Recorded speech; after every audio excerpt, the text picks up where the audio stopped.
Emphysema isn't something that you just wake up with like a cold.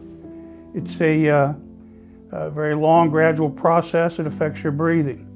Describing the feeling of not being able to help as the COPD progresses, as being helpless, doesn't begin to encompass exactly how it feels. For the last year and a half or so, I've had to really pick and choose what I wanted to do. From not being able to do anything about the panic attacks in the middle of the night when he couldn't breathe. Many times I needed a strategy just to go shopping or go upstairs.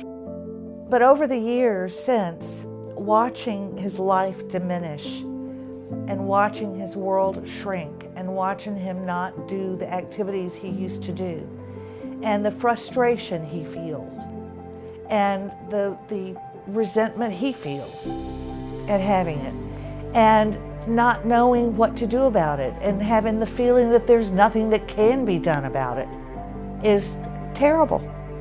It's terrible.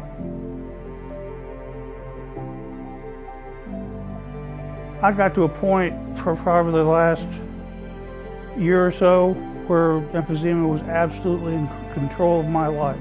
Everything I did or didn't do was governed by that.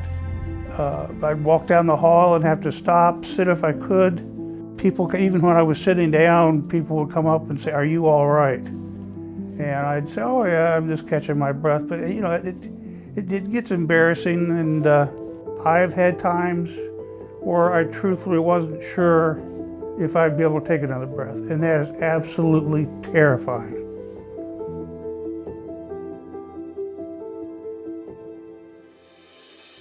My condition started with multiple bouts of bronchitis over the winter.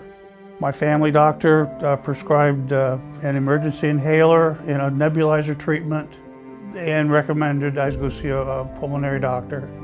If you've been to a pulmonologist, probably in the office you'll see a poster with about 100 different inhalers on it, because I've probably used half of them over my life.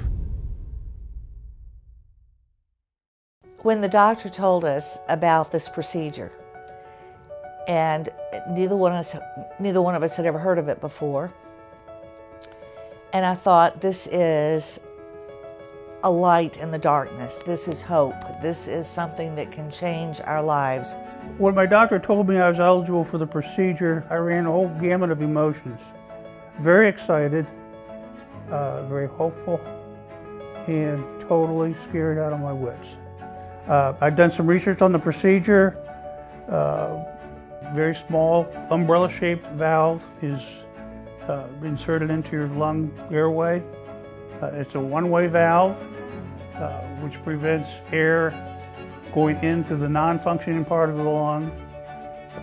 As air comes in, it bounces off the umbrella shape into the better part of your lung and inflates it. The day before the procedure, I had the phone in my hand and I was ready to tell him no. But then I thought, well, let's do this.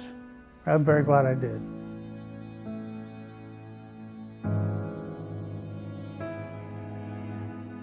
Before my doctor told me about the spiration valve treatment, I had just about given up. He has a lot more energy since the procedure. I don't know if it's strictly a health question, but he is a different person. He's funny again. He laughs at things. But the most important thing to me is he's so much happier.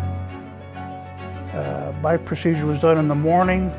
I had lunch, decided I was going to go for a walk down the hallway in the hospital. I got maybe 50 feet down the hallway and stopped and said, just wow. I can't describe the feeling. I discontinued. That first walk was 10-15 minutes. I couldn't have done that the day before. We both have this enormous weight taken off us. We don't have to wait around and see what the next stage is going to be. We don't have to start looking for alternatives to things we're accustomed to doing. We don't have to move right now. And it's just been so freeing. There are still difficulties in life. I think the biggest thing is neither one of us worries about emphysema anymore. I've gotten so much back that I didn't think I could. Be you again.